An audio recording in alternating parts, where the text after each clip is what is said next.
ब्रह्मा जी को अपना ब्रह्मलोक छोड़ना पड़ा। वह शक्तिशाली असुर जिसने युद्ध भूमि में भगवान विष्णु के सुदर्शन चक्र की गति को भी मात दे दी और इंद्र सहित समस्त देवलोक को अपने चरणों में झुकने पर विवश कर दिया। लेकिन जब वही अजय दैत्यराज अहंकार के मद में अंधा होकर साक्षात माता पार्वती पर कुदृष्टि डालने का दुस्साहस कर बैठा, तब महादेव का धैर्य अग्नि की ज्वाला में बदल गया।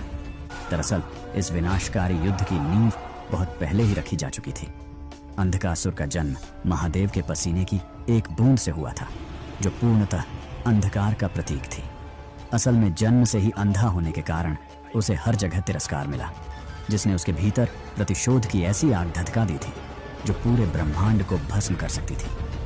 उसने अपनी अजेय शक्ति प्राप्त करने के लिए हजारों वर्षों तक पाताल की उन भयानक कंदराओं में ऐसी कठोर तपस्या की जिसकी कल्पना मात्र से ही किसी भी अर्षि का कलेजा फट जाए।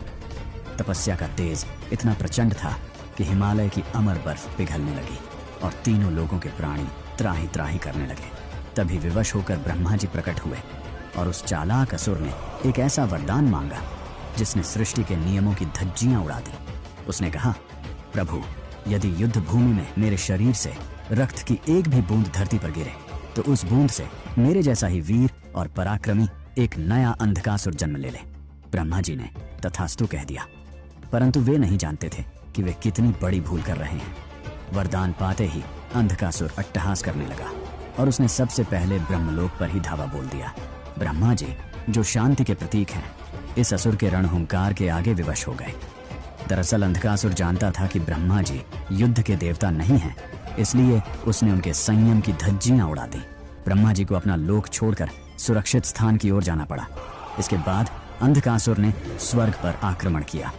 देवराज इंद्र ने सोचा कि वे अपने ऐरावत और वज्र के बल पर इस असुर को धूल चटा देंगे, परंतु जैसे ही इंद्र ने अपना वज्र अंधकासुर की छाती पर मारा, वहां से रक्त की हजारों बूंदें फव्वारे की तरह निकली। देखते ही देखते पूरा स्वर्ग करोड़ों अंधकासुरों से भर गया। इंद्रदेव दिशाहीन होकर युद्ध भूमि से हट गए। जब देवताओं का करुण क्रंदन क्षीर सागर तक पहुंचा तो भगवान विष्णु अपने दिव्य गरुड़ पर सवार होकर रणभूमि में उतरे। विष्णु जी को देखकर देवताओं की जान में जान आई। उन्हें लगा कि अब अधर्म का अंत होगा। नारायण ने अपनी कौमोद की गदा उठाई और अंधकासुर को ललकारा। दोनों के बीच ऐसा भीषण मल्ल युद्ध आरंभ हुआ कि धरती का कोना कोना प्रकंपित होने लगा। विष्णु जी ने गदा से असुर के सिर पर प्रहार किया, परंतु अंधकासुर ने उसे हवा में ही रोक लिया। असल में उसकी शारीरिक शक्ति अब देवताओं के समान हो चुकी थी। विष्णु जी ने उसे अपनी माया में उलझाना चाहा, पर ब्रह्मा के वरदान ने उसे हर माया से परे बना दिया था। दोनों महाशक्तियों के टकराव से ब्रह्मांड में बिजली कड़कने लगी और समुद्रों का जल खौलने लगा।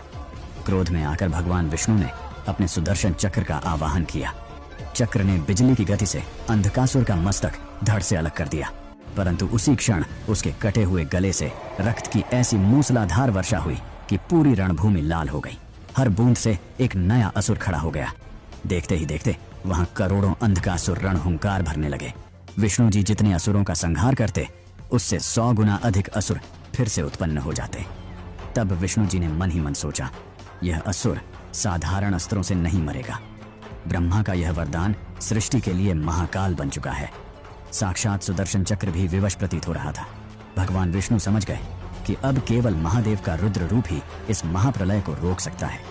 वे अत्यंत गंभीर मन से रणभूमि से अंतर्ध्यान हो गए। देवता भय से कांप उठे। ब्रह्मा और विष्णु को रणभूमि छोड़ने पर विवश करने के बाद अंधकासुर का अहंकार 7वें आसमान को पार कर गया। उसे लगा कि अब इस ब्रह्मांड में कोई शक्ति नहीं बची जो उसका अंत कर सके। इसी मद में चूर होकर उसकी कुदृष्टि जगत जननी माता पार्वती पर पड़ी। उसने अत्यंत अपमानजनक स्वर में कहा, ऐसी अनुपम सुंदरी का स्थान इस भस्मधारी तपस्वी के पास नहीं, बल्कि मेरे जैसे अजय सम्राट के राजमहल में होना चाहिए। वह अपनी विशाल गदा को कैलाश की पवित्र चोटियों पर पटकता हुआ आगे बढ़ा। पर्वत के शिखर ताश के पत्तों की तरह ढहने लगे।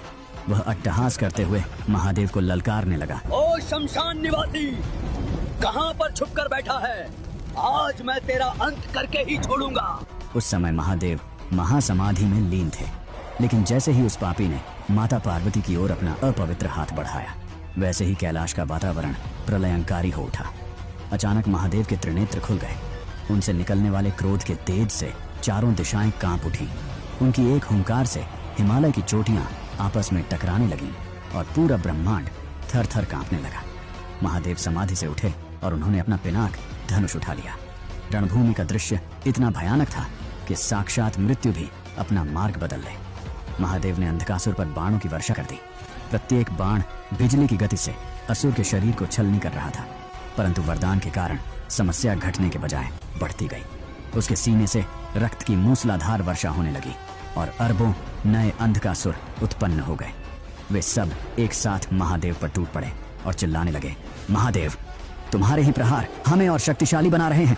कुछ क्षणों के लिए ऐसा प्रतीत हुआ मानो महादेव असुरों के चक्रव्यूह में घिर गए हों। देवता दिशाहीन हो गए। क्या आज महादेव भी इस रक्त बीज मंत्र के आगे पराजित हो जाएंगे? तब महादेव ने अपनी योग माया से उस स्वरूप का आवाहन किया जो केवल महाप्रलय के समय जागृत होता है। उन्होंने प्रलयंकारी रणहुंकार भरी और माता महाकाली चामुंडा को पुकारा। आकाश फट गया। खौलती ज्वालाओं के मध्य देवी काली प्रकट हुई। उनकी जिह्वा से अग्नि निकल रही थी और नेत्रों में महाविनाश का क्रोध था। महादेव ने अपना त्रिशूल उठाया और अंधकासुर के असली शरीर को भेद कर उसे आकाश में ऊंचा उठा लिया ताकि उसके रक्त की एक भी बूंद धरती पर न गिरे। उधर माता काली ने अपना विशाल मुख फैलाया और असुर के शरीर से निकलने वाली प्रत्येक रक्त बूंद को आकाश में ही पीना आरंभ कर दिया। रक्त के बिना अंधकासुर की माया क्षीण होने लगी। उसकी शक्तियां समाप्त होने लगीं। वह असहाय होकर चीखने लगा। त्रिशूल पर लटका हुआ वह महादेव के चरणों में मोक्ष की भीख मांगने लगा। उसका शरीर रक्तहीन हो गया। उसका अहंकार भस्म हो गया। उसने अपनी भूल स्वीकार की और महादेव की स्तुति करने लगा। महादेव जो अत्यंत दयालु हैं, उन्होंने उसका अंत करने के स्थान पर उसे अपना गण बना लिया और उसे भृंगी के रूप में नया जीवन प्रदान किया। यह युद्ध संदेश था कि जब अधर्म अपनी सीमा पार कर देता है, तब साक्षात महाकाल को भी रौद्र रूप धारण करना पड़ता है।